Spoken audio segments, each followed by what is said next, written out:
পাঠা ছাগল দ্বারা কোরবানি দেওয়া যাবে কি? অর্থাৎ ছাগলটা পাঠা, এই পাঠা দ্বারা কোরবানি দেওয়াটা বৈধ কিনা? সঠিক উত্তর হচ্ছে পাঠা ছাগল কোরবানি দেওয়া যায়, তবে খাসি ছাগল কোরবানি দেওয়া উত্তম, কারণ রাসূল সাল্লাল্লাহু আলাইহি সাল্লাম খাসি কোরবানি করেছিলেন। জাবির ইবনে আব্দুল্লাহ রাদিয়াল্লাহু আনহু বলেন, রাসূলুল্লাহ সাল্লাল্লাহু আলাইহি ওয়াসাল্লামের নিকট দুটি মোটা তাজা সাদা কালো শিংওয়ালা খাসি ছাগল নিয়ে আসা হলো। তিনি দুটির একটি মাটিতে ফেলে দিলেন এবং বিসমিল্লাহি আল্লাহু আকবার বলে জবে করলেন। ইবনে মাজাহ 3122 নম্বর হাদিসে এই প্রমাণটা পাওয়া যায়। তার মানে বোঝা গেল যে খাসি দিয়ে কুরবানি করাটা সবচেয়ে উত্তম, তবে পাঠা দিয়ে কুরবানি করা জায়েজ রয়েছে, বৈধতা রয়েছে। কোরবানির পশু কেনার পরে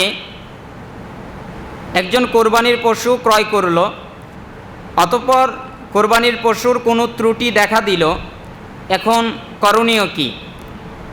উত্তর হচ্ছে কোরবানির পশু কেনার পরে যদি ত্রুটিটা স্পষ্ট হয়, যেমন স্পষ্ট অন্ধ, যেমন স্পষ্ট পঙ্গু, যেমন স্পষ্ট তার কোনো শরীর নাই বা তার শরীরে স্পষ্ট শক্তি নাই, বোঝা যাচ্ছে যে একদম দুর্বল, স্পষ্ট অসুস্থ, যদি এরকম বোঝা যায় তাহলে সে ওইটাকে পরিবর্তন করে আর একটা পশু ক্রয় করে কোরবানি করবে যার সামর্থ্য রয়েছে। আর এটা দিয়ে যদি কোরবানি করা হয় স্পষ্ট অন্ধ, স্পষ্ট রোগী, স্পষ্ট খোরা, স্পষ্ট অসুস্থ বোঝা যায়, তাহলে ওই পশু দিয়ে কোরবানি করা জায়েজ হবে না, বৈধ হবে না। তবে যদি স্বাভাবিক অসুস্থতা থাকে, স্বাভাবিক ত্রুটি থাকে, তাহলে তা দিয়ে কোরবানি করাটা মাকরুহ, আদায় হয়ে যাবে, কিন্তু সওয়াব নেকি কম হবে। তবে সঠিক হচ্ছে যে কোরবানির পশুতে যদি স্পষ্ট রোগ দেখা যায় তাহলে সেটাকে পরিবর্তন করে আর একটা ভালো পশু দিয়ে কোরবানি করবে। বাকি আল্লাহু আলাম, আল্লাহ সুবহানাহু ওয়া তাআলা ভালো জানেন। কোরবানি একাধিক করা বৈধ আছে কিনা? কোরবানির একটির বেশি করা জায়েজ আছে কিনা? অর্থাৎ দেখা যায় যে একজন 3টা কোরবানি করলো, একজনে 5টা কোরবানি করলো, একজনে আরও কম বেশি কোরবানি করলো, এইটা বৈধ আছে কিনা? উত্তর হচ্ছে সামর্থ্য থাকলে একাধিক কোরবানি করায় কোনো বাধা নেই।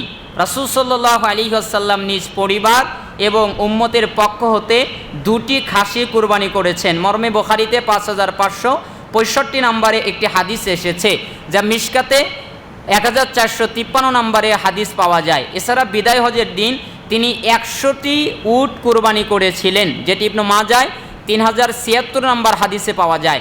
তবে নিজ এবং পরিবারের পক্ষ হতে একটি ছাগল কুরবানি যদি করে তাহলে তা যথেষ্ট হয়ে যাবে।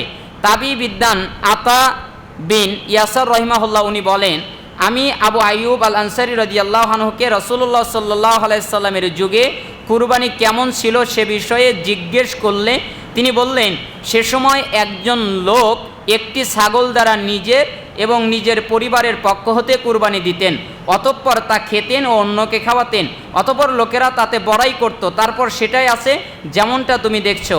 এরপরে ধনাঢ্য সাহাবী আবু সারিয়া রাদিয়াল্লাহু আনহু বলেন, সুন্নাত জানার পর আমি পরিবারের পক্ষ হতে 1টি বা 2টি কুরবানি দিতাম, লোকেরাও পরিবার পিছু 1টি বা 2টি করে বকরি কুরবানি দিত, অথচ এখন প্রতিবেশীরা আমাদের বখিল বলছে।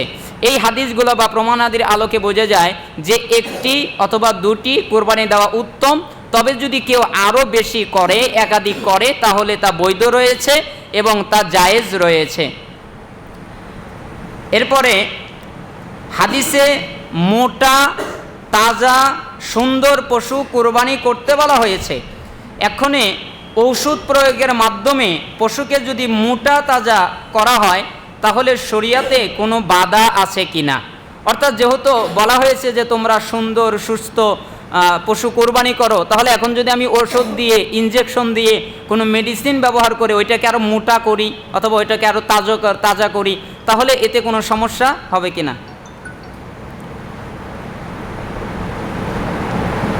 জি না, এতে কোনো সমস্যা হবে, কারণ এইখানে সবচেয়ে গুরুত্বপূর্ণ বিষয় হচ্ছে যে আপনাকে এইরকম করে ধোঁকা দেওয়ার কথা নিষেধ করা হয়েছে, এরকম করে কোনো কিছু করা যাবে না। ইনজেকশন দিয়ে বা ট্যাবলেট খাইয়ে পশু মোটা তাজা করা এটা হচ্ছে অত্যন্ত একটা গর্হিত কাজ, যা আদৌ শরিয়ার সম্মত নয়।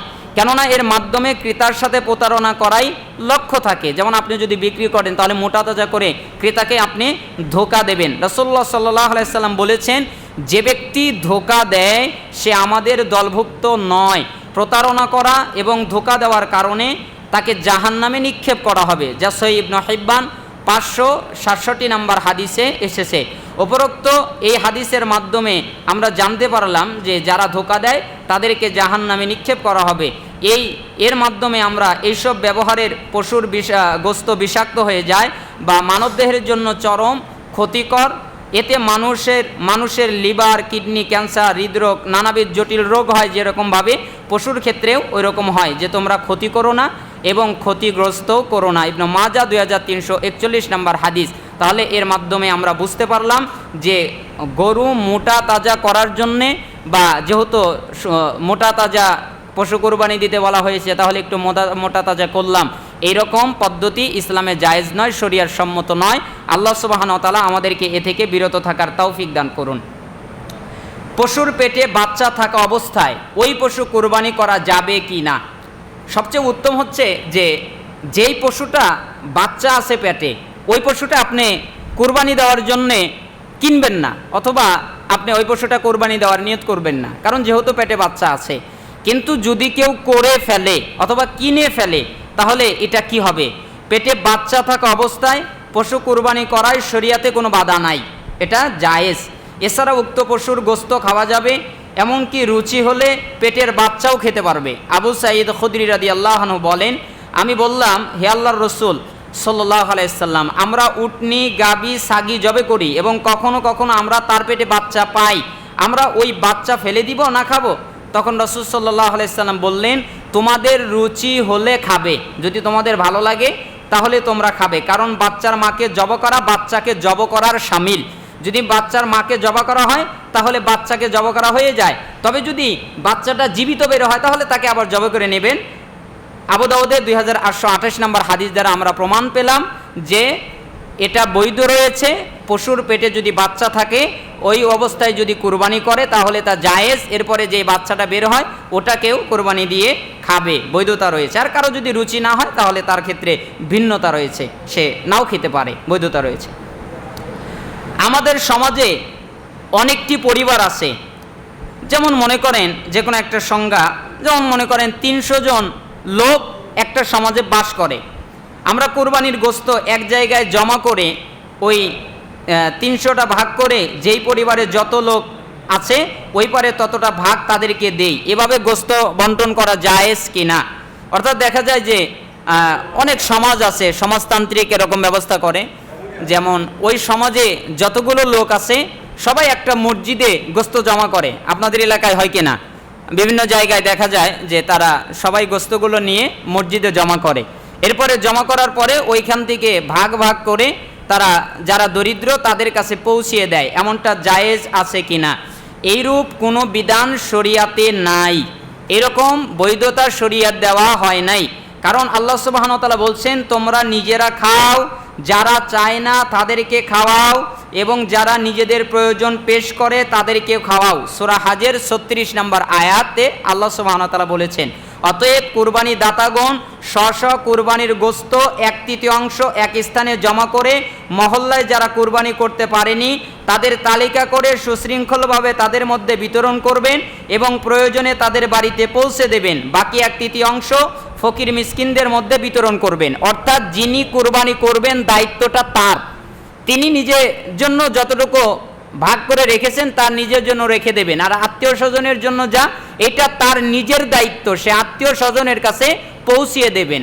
আর যেই ব্যক্তি নিজে কুরবানি করেছেন তার আরেকটা দায়িত্ব, যারা গরিব মিসকিন তাদের কাছে পৌঁছিয়ে দেবেন। যদি তারা আপনার বাড়িতে আসে তাহলে তাদেরকে দিয়ে দিবেন, অথবা তারা যদি না আসে তাহলে তাদের বাড়িতে পৌঁছিয়ে দেবেন। কিন্তু এইরকম বৈধতা নাই যে এক জায়গায় জমা করে তারপরে ভাগ বন্টন করে ওই জায়গায় থেকে আপনারা দিয়ে দেবেন, এরকম বৈধতার শরিয়াত দেয় নাই। অনেকে ইখতিলাফ করেছে, আল্লাহু আ'লাম। কুরবানির দিন সালাতের পূর্বে না খেয়ে থাকা এবং কুরবানির পর কলিজা দ্বারা ইফতার করাটা কি সুন্নাত?